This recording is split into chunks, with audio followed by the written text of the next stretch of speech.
नमोऽयं विष्णुपदाय कृष्णपृष्ठाय भूतले श्रीमते जयपताका स्वामिनिति नामिनि। नमो आचार्यपदाय निताय कृपा प्रदायिने गौरकथा धामोदय नगर ग्राम तारिणे। नमोऽयं विष्णुपदाय कृष्णपृष्ठाय भूतले श्रीमते भक्तिवेदान्त स्वामिनिति नामिनि। नमस्ते सरस्वती देवी गौरवाणी प्रचारिणे निर्विशेष शून्यवादी पाश्चात्य देशतारिणे। ओं तत्सत् ओं तत्सत् ओं तत्सत्। वंशाकल्पतरुभ्यश्च कृपा सिन्धुभ्यैव च पतितानां पावनेभ्यो वैष्णवेभ्यो नमो नमः। अनंत अनंत कोटि বৈষ্ণব ভক্তবৃন্দের জয়, উপস্থিত বৈষ্ণব মণ্ডলীর জয়। তা আমরা আজকে 56 নম্বর শ্লোক থেকে শুরু করব। সেই তিনজনের তুমি পরম আশ্রয়, তুমি মূল নারায়ণ, এতে কি সংশয়। তো যখন আগামী দিন আমরা অধ্যয়ন করেছিলাম যে ভগবানকে নারায়ণ বলাতে ভগবান বলেছিলেন, নারায়ণ তুমি তো পিতা নারায়ণ, আমি তো সাধারণ এক গোপ বালক। তার উত্তরে এখন বলছে, এই যে তিনজন পুরুষ অবতার, কারণোদক সাই বিষ্ণু, গর্ভোদক সাই বিষ্ণু এবং ক্ষীরোদক সাই বিষ্ণু, এনাদের মূল উৎস হলো আপনি। এইভাবে এখন নিরূপণ করছে তত্ত্ব। আর নারায়ণের আমরা সাধারণত ব্যাখ্যা দিব। তাহলে নারায়ণ হচ্ছেন ভগবান স্বয়ং। নারায়ণ, নারায়ণ কেন বলা হচ্ছে নার? নার হলো নীর, জল। আর নারায়ণ অর্থ হলো ভগবান নারায়ণ জলের মধ্যে শয়ন করেন, তাই নারায়ণ। এবং ব্রজবাসীদের হৃদয়ে বিরাজ করেন, তাই উনি নারায়ণ। তো এইভাবে আমরা দেখতেছি নারায়ণ খুব উপযুক্ত বিষয় দাঁড়িয়েছে। তো তাহলে এখানে আমরা প্রথমত তিনজন যে পুরুষের কথা বলছে তার সম্বন্ধে আমরা বলবো। তিনজন পুরুষ আমাদের তাহলে কি কি? তো তিনজন পুরুষের মধ্যে এই তিনজন পুরুষের মূল হলো কি সেটা বলছেন। তাহলে এইখানে আমরা দেখতে পাচ্ছি যে মূল হলেন মহাবিষ্ণু। মহাবিষ্ণুর থেকে ভাগ হয়ে এই তিনজন নারায়ণ মহাবিষ্ণুর ভাগ। এরা হলেন প্রকৃতিতে পুরুষ অবতার। পুরুষ অবতার হল কারণোদক সাই, যেমন কারণ সাগরে শয়ন করেন। ইনি সমস্ত অনন্ত কোটি ব্রহ্মাণ্ড, উনি সমস্ত অনন্ত কোটি ব্রহ্মাণ্ডের ইনি কারণ। তো তাই ইনি কারণোদক সাগরে ইনি শয়ন করেন। এনার শ্বাস প্রশ্বাস থেকেই সমস্ত সৃষ্টি উৎপন্ন হয়। তাহলে সেই দিক দিয়েও ইনি স্বয়ং দেখতে গেলে ইনি নারায়ণ কথাটা বলেছেন, তো খুব গুরুত্বপূর্ণ। নারায়ণ মানে উনি গোলক বৃন্দাবনের গোপদের সাথে, বৃন্দাবনবাসী নরদের সাথে থাকেন, তাই ইনি নারায়ণ। এবং গোপদের সাথে উনি বিরাজ করেন, তাই উনি নারায়ণ। এবং সমস্ত জীবের হৃদয়ে ইনি শয়ন করেন, তাই ইনি নারায়ণ। তো এইভাবে, আর এই তিনজন পুরুষের উৎস যিনি বললেন সেটাও আবার যুক্তিযুক্ত, কারণ মহাবিষ্ণু আসছেন বৈকুণ্ঠের নারায়ণ, বৈকুণ্ঠের নারায়ণের চতুর্ভুজ। তাহলে এখানে বাসুদেব, প্রদ্যুম্ন, অনিরুদ্ধ, সংকর্ষণ, সেই সংকর্ষণকে বলা হয় মহাসংকর্ষণ। মহাসংকর্ষণের ভাগ হয়ে যায় হলেন মহাবিষ্ণু। তাহলে মহাবিষ্ণু 3 ভাগে ভাগ হলেন, বিশেষ করে আমাদের এই ব্রহ্মাণ্ডের। অন্য ব্রহ্মাণ্ডের কথা আমরা বলছি না, তো এই ব্রহ্মাণ্ডে এইভাবে ভাগ। কারণ প্রত্যেক ব্রহ্মাণ্ডে কারণোদক-সাই বিষ্ণু অনন্ত কোটি ব্রহ্মাণ্ড নির্মাণ করেন। অনন্ত কোটি ব্রহ্মাণ্ডে প্রত্যেক ব্রহ্মাণ্ডে একজন করে গর্ভোদক-সাই বিষ্ণু। এই আমাদের এটা চতুর্দশ ব্রহ্মাণ্ড, এটায় গর্ভোদক-সাই বিষ্ণু আছেন, প্রত্যেক ব্রহ্মাণ্ডেই আছেন। তারপরে সেই গর্ভোদক-সাই বিষ্ণু থেকে গুণ অবতার রূপে শিব, ব্রহ্মা এবং বিষ্ণু।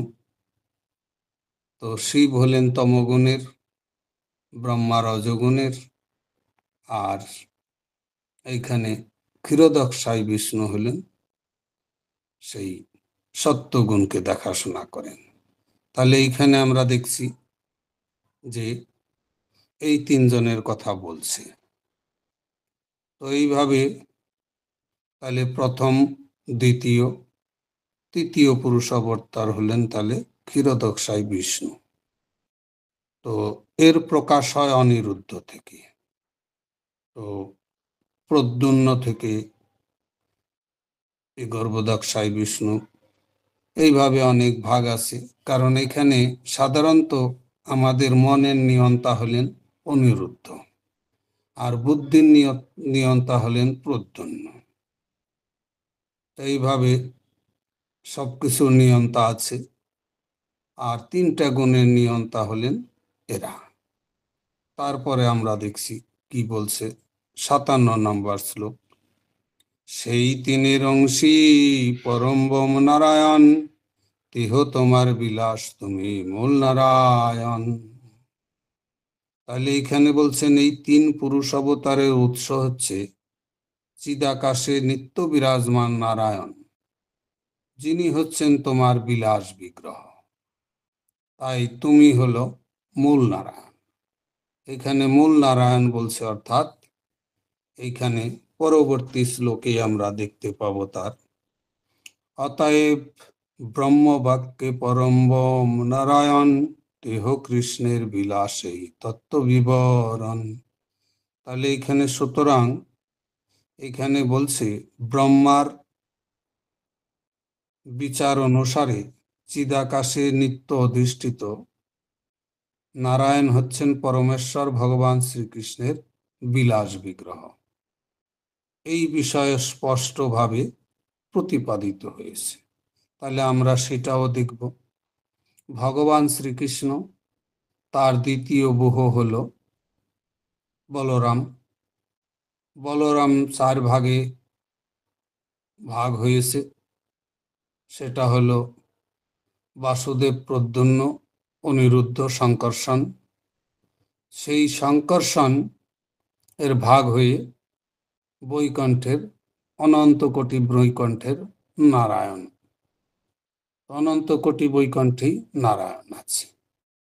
সেই নারায়ণের আবার ভাগ হলেন বাসুদেব, প্রদ্যুম্ন, অনিরুদ্ধ, সংকর্ষণ। এখানেও চতুর্ভুজ। সেই সংকর্ষণ ভাগ হয়ে, সেই সংকর্ষণ হলো মহাসংকর্ষণ। সেই সংকর্ষণের ভাগ হয়ে এক ভাগ হলো মহাবিষ্ণু। মহাবিষ্ণু ভাগ হলো কারণোদকশায়ী, গর্ভোদকশায়ী এবং ক্ষীরোদকশায়ী।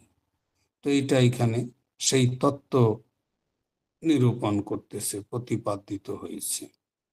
তারপরে বলছি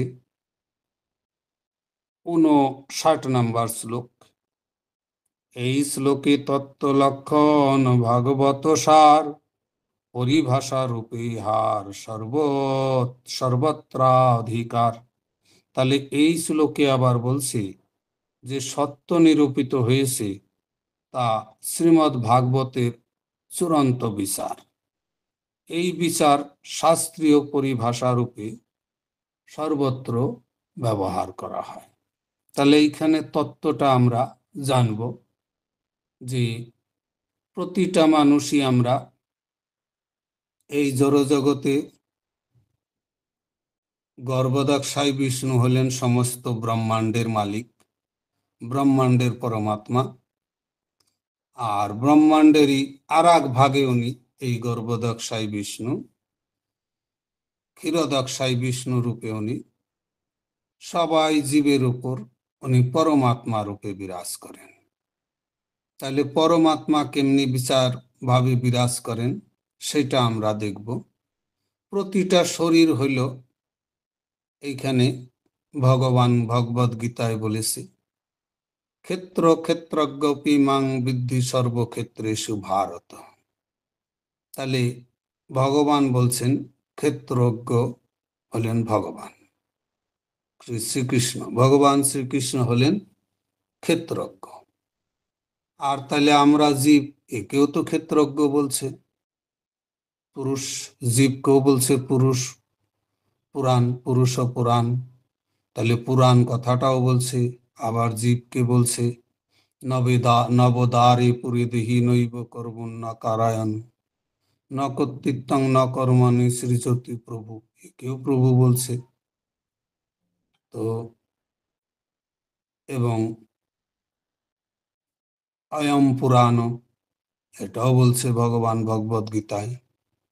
তাহলে এইখানে দেখা যাচ্ছে ভগবান বলছে উনি ক্ষেত্রজ্ঞ। ক্ষেত্র ক্ষেত্রম জানাতি ইতি ক্ষেত্রজ্ঞ। তাহলে আমরা প্রতিটা জীব, আমরা হলাম এই শরীরের ক্ষেত্রজ্ঞ। ক্ষেত্র কথার অর্থ হইল ক্ষেত্রজ্ঞ, যেমন ক্ষেত, ক্ষেতের মালিককে কৃষক। সব ক্ষেতের মালিক না উনি, উনি নিজের একটা নির্দিষ্ট ক্ষেতের মালিক হলেন একজন কৃষক। তার 5 বিঘাই থাক, 1 বিঘাই থাক, 2 বিঘাই থাক, আর 100 বিঘাই থাক, তার যেটা ক্ষেত্র সেই ক্ষেত্রে মালিক হলো সেই কৃষক। কোন ক্ষেতে কোন ফসল আছে কৃষক জানে। তো ক্ষেতটার কথা হলো জমিন, এই দেহটাও জমিন। তাহলে ক্ষেত্র যে কৃষক হইলেন ক্ষেতের মালিক, কৃষক ক্ষেত নন। কৃষক জমিতে ফসল চাষ করে, সেই ফসলের যা হয় সেই ফসলটা কৃষক ভোগ করে। উনি হলেন ক্ষেত্রজ্ঞ, ওনার ক্ষেতের মালিক।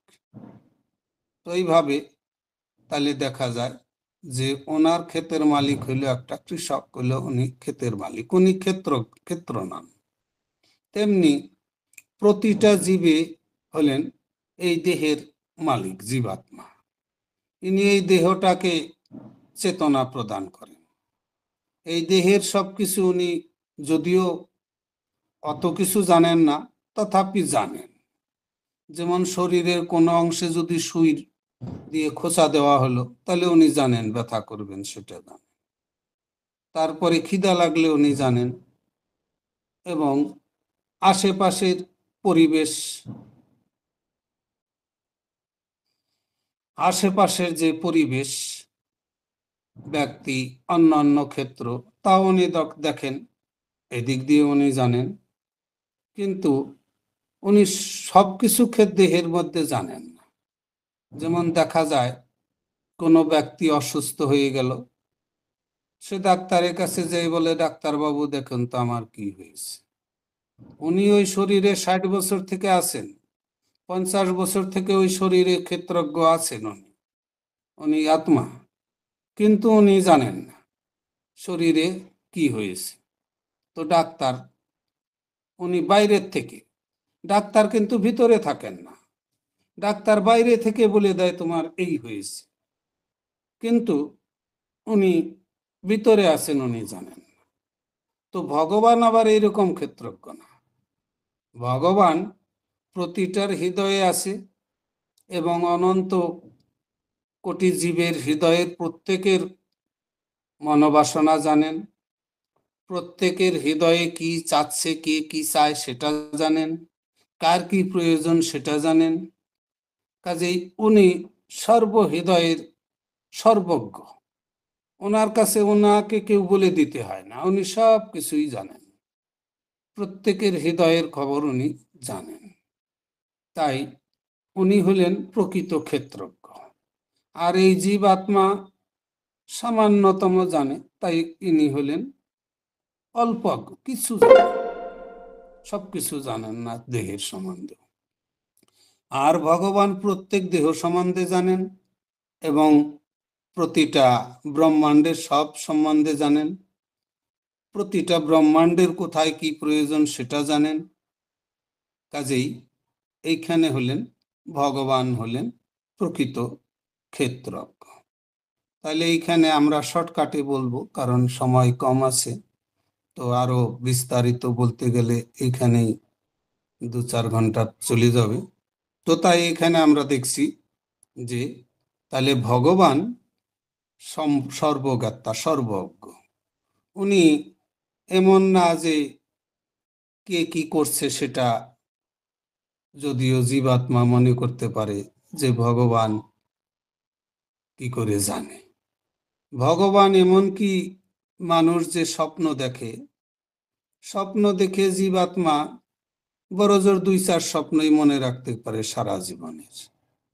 কিন্তু ভগবান উনি সমগ্র জীবনের, উনি কোটি কোটি জীবনে কি কি স্বপ্ন দেখেছেন, আরো কোটি কোটি জীবনে কি কি স্বপ্ন দেখবেন সেটাও উনি জানেন, এবং সেই স্বপ্ন বাসনা অনুসারে উনি সবকিছু সরবরাহ করেন।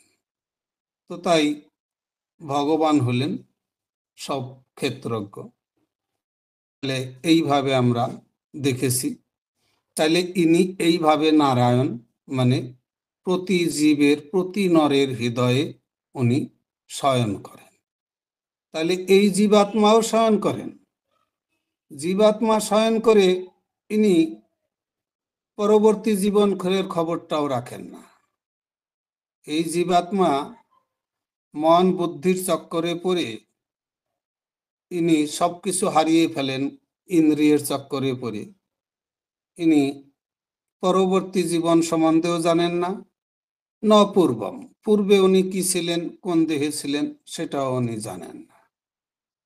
তো আর ভগবান ওনার কোটি জীবন, আগে কি ছিলেন পরে কি ছিলেন, কোটি কোটি কোটি কোটি জীবন ভগবান জানেন। ভগবান তার কি প্রয়োজন, কোন কোটি জীবন পরে তার কি প্রয়োজন সেটাও ভগবান জানেন। কিন্তু তাই ইনিও পুরুষ, নবদ্বারে পুরে দেহি নৈব কর্মণ্য কারায়ণ ন কর্তৃত্বং ন কর্মণি শ্রীজ্যোতি প্রভু। তাহলে এইখানেও বলছে যে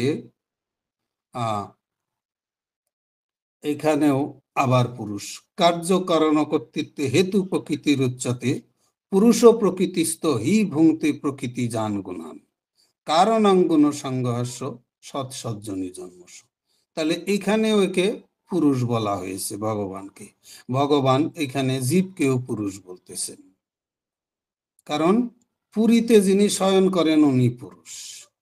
তাহলে পুরী হইল দেহপুর, এই দেহপুরীতে উনি শয়ন করে আছেন। উনি কার উপর ভরসা করে আছেন না, মনের উপর ভরসা করে। তাই উনি কি মনে করছেন, এখানে শুয়ে আছেন আর মন সব ক্রিয়াকলাপ করছে, চেতনা মনকে দিচ্ছেন উনি। মন ওনার কাছ থেকে চেতনা নিয়ে মন ওনার বিপরীত ক্রিয়াকলাপ করছে, ওনার অহিত কাজ করছে। কিন্তু তথাপি উনি মনকে, যেহেতু উনি স্বীকার করেছেন দেহটাকে, কাজেই দেহের সবকিছু উনি নিজের বলে স্বীকার করে নিয়েছেন, যার ফলে উনি এই দেহটাকেই মনে করতেছে আমি। অনেকে একটু বুদ্ধিমান, যারা শাস্ত্র অজ্ঞ, তারা মনে করে না আমার দেহ, আমি এই দেহের মধ্যে আছি। আর অনেকে বলে দেহ এটাই আমি, সে হলো 12 নাম্বার ইয়ে। আর তাছাড়া 11 নাম্বার ইয়ে মনের অফিস। আর যে মনে করে না এই দেহটাই আমি, সে হলো 12 নাম্বার তাহলে মনের ক্রিয়াকলাপে। তো সেগুলো আমরা পরে বিস্তারিত বলবো। তো এইখানে তাহলে পুরুষ হলেন এই জীবাত্মা, কিন্তু উনি পুরীতে শয়ন করে কি হচ্ছে না হচ্ছে জানে না। আর ভগবান হলেন পুরুষ, উনি ভূত ভবিষ্যৎ বর্তমান এবং অনন্ত কোটি ব্রহ্মাণ্ড সম্বন্ধে উনি সবাইকে জানেন, অনন্ত কোটি ব্রহ্মাণ্ডের সব খবর জানেন, পৃথিবীর কি হয় সেটাও জানেন। কাজেই ইনি হলেন প্রকৃত পুরুষ, ভগবান হলেন পুরুষ। আর ইনি হলেন যে পুরুষ, উনি হলেন সামান্যতম কিছু জানেন পুরুষ, পুরীর খবর সম্বন্ধে একটু একটু জানেন। আর ভগবান হলেন সব কিছুর সম্বন্ধে উনি জানেন। তো এইভাবে দেখতে গেলে ভগবান হলেন পুরুষ, আর ইনিও পুরুষ। কিন্তু ইনি পুরীতে শয়ন করে যিনি আবার বলছে নর নারায়ণ, তাহলে ভগবান প্রতি জীবের মধ্যে শয়ন করেন হৃদয়ে, তাই ইনি নারায়ণ। বিস্তারিত যেতে পারছি না সময় সাপেক্ষে।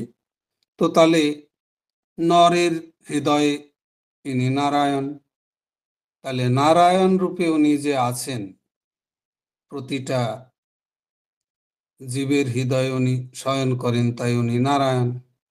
তাহলে উনি শয়ন করে সবকিছু জানছেন, আর এই জীবাত্মা শয়ন করে উনি সবকিছু ভুলে গেছেন।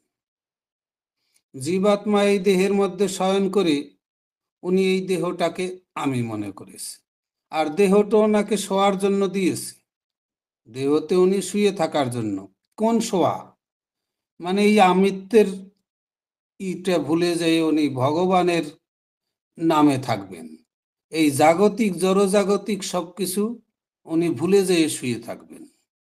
কিন্তু উনি জড়জাগতিক মনের যে ক্রিয়াকলাপ, মনের যে বিষয়, দেহের যে বিষয়, এগুলার মধ্যে উনি সচেতন হয়ে আছেন, কিন্তু প্রকৃত জিনিসে উনি শুয়ে আছেন। ওনার ভগবানের ভিন্নাংশ, ভগবানের সাথে উনি সংযুক্ত থাকলে উনি থাকতেন চেতন। কিন্তু যেহেতু উনি ভগবানের রাস্তা, ভগবানের সাথে সম্বন্ধ ছেড়ে উনি ইন্দ্রিয়ের বিষয় ভোগ করার, এই জড়জগতিক বিষয় আশয়ে ভোগের জন্য মনের প্ররোচনায় উনি তৎপর হয়ে আছেন। কিন্তু উনি এই জীবাত্মা, উনি তো এই জড়জগতের কিছু লেনা দেনা নাই, ওনার তো কিছু ভোগ চাই না, ওনার তো এখানে কিছু লেনা দেনা নাই। ইন্দ্রিয় তৃপ্তি, ইন্দ্রিয় তো সবকিছুই জড় পদার্থ, মন পর্যন্ত। তাহলে এই মন প্রকৃতি জগতে, মন প্রতিটা জীবকে নিয়ন্ত্রণ করছে, আর মনের নিয়ন্ত্রণের সাথে জীবাত্মা মনের চক্করকে বুঝতে পারছে না। সে শুয়ে থেকে, সে উঠে ঘুমে থেকে জেগেই কি বলছে? সে বলছে যেমন একজন খাটে শুয়েতে দেওয়া হয়েছে, কোনো গেস্ট আসছে, সে খাটে শুইতে দিয়ে গেস্ট সকালবেলা চকি মাথায় নিয়ে ঘুরছে। আরে আপনি চকি মাথায় নিয়ে ঘুরছে? আরে এটাই তো আমি, এই চকিটাই আমি। ওইটা তো তাকে শুইতে দিয়েছি, কিন্তু সে বলতেছে এই চকিটাই আমি। তো তেমনি এই জীবাত্মা এই দেহটা ধারণ করছে, তাকে তাকে এই জারজাগতিক বিষয়ে তাকে শুয়ে থাকতে বলছে, শোয়ার জন্য দিয়েছে, কিন্তু উনি জারজাগতিক বিষয়ে চেতন আছে পুরা, আর ভগবানের পরম তত্ত্বে উনি ঘুমিয়ে আছে। তাই উনি কি বলছে, এই দেহটাই আমি। তো কাজেই দেহটা তো ওনাকে ছাড়তে হবে। দেহটা কয়দিনের জন্য তাকে লিজ দিয়েছে, দেহ তো ছেড়ে ওনার আসল জায়গা খুঁজতে হবে। আসল জায়গা না খুঁজে এই দেহটা উনি বিছানা, শয্যা। কারণ এর মধ্যে উনি কি কেন শয্যা বলা হয়েছে, না উনি অহংকার রূপে এই দেহের মধ্যে শুয়ে আছে। আমি এই ব্যক্তি, আমি অমুক ডিগ্রি, আমি মাস্টার, আমি ডাক্তার, আমি ব্যারিস্টার, আমি উকিল, এরকম নিয়ে সে অহংকারে শুয়ে আছে। তো অহংকারের দুর্দশায় উনি এইভাবে নিজের প্রকৃত তত্ত্ব ছেড়ে দিয়ে উনি এই জড় তত্ত্বকেই উনি নিজের বলে মনে করছেন। এর দ্বারা উৎপন্ন যে নিজের পরিবার, এটাকে উনি নিজের মনে করছেন, এবং এই দেহের সম্পর্কিত সবাইকে উনি আত্মীয় মনে করছেন, আর ভগবানকে পূর্ণরূপে বিস্মরণ হয়ে গেছে। তো তাই ইনি শয়ন করে সব হারিয়ে ফেলছেন। আর ভগবান হলেন পুরুষ, গর্ভোদকশায়ী, কারণোদকশায়ী এবং ক্ষীরোদকশায়ী। ইনি শয়ন করে অনন্ত কোটি জীবদের সরবরাহ করছেন, বাইরের থেকেও চালাচ্ছেন, ভিতর থেকেও চালাচ্ছেন। তো তাই ইনি বাইরের থেকেও চালাচ্ছেন, ভিতর থেকেও চালাচ্ছেন। এখন যদি কাউকে বলা হয় ভিতর থেকে কি করে চালাবে, একজন গাড়ি যেমন, একটা ড্রাইভার কি বাইরের থেকে তো ধাক্কা লাগিয়ে চালায় না, গাড়ি বা ট্রেন বা প্লেন। ড্রাইভার ভিতরে বসে এবং গাড়িটাকে কন্ট্রোল করে। তেমনি এই জীবাত্মা, ইনি ভিতরে থেকে প্রতিটা দেহকে কন্ট্রোল করতেন, কিন্তু উনি মন কন্ট্রোলে, মনের উপর ছেড়ে দিয়ে মন কন্ট্রোল করতেছে, বুদ্ধি কন্ট্রোল করতেছে। উনি যা করতেছে ওরা তাই সেটাকেই বলছে, আমি দেহ, আমারই সব, আমি এই দেহ, আর আমার আত্মীয়, এইটাই আমার ছেলে, এটা আমার মেয়ে। এইভাবে সে ভুল ভ্রান্তিতে পড়ে সে কয়দিন পরেই তার যেতে হবে। এখন মন এতই চালাক, মন ক্রিয়া করে আর এক দেহ দেয়। মন এই জড়জগতিক, মন তো এই জড়জগতের মালিক, প্রতিটা দেহেই মন কন্ট্রোল করছে, অনন্ত কোটি রস আস্বাদন করছে এই মন, প্রতিটা দেহের মধ্যে এর মাতব্বরি চলছে। কিন্তু মন যেহেতু এই জড়জগতের ড্রাইভার, এই জড়জগতেই ঘুরাবে না। যেমন আমাদের ট্রেন ড্রাইভার এই জড়জগতের বিভিন্ন স্টেশনে নিয়ে যাওয়ার ড্রাইভার, ও তো চিন্ময় জগতে নিয়ে যাবে না, এই জড়জগতেই ঘুরাবে, দিল্লি, বোম্বাই, ভারতবর্ষের আন্ডারে সব জায়গায় ঘুরাবে। তো তেমনি মন হলো, উনি এই জড়জগতেই খালি দেহ দেওয়ার জন্য ঘুরাবে, প্রতিটা দেহেই এর কমান্ড। মন তো একই মন, কিন্তু সমগ্র দেহকে নিয়ন্ত্রণ করছে এই মন।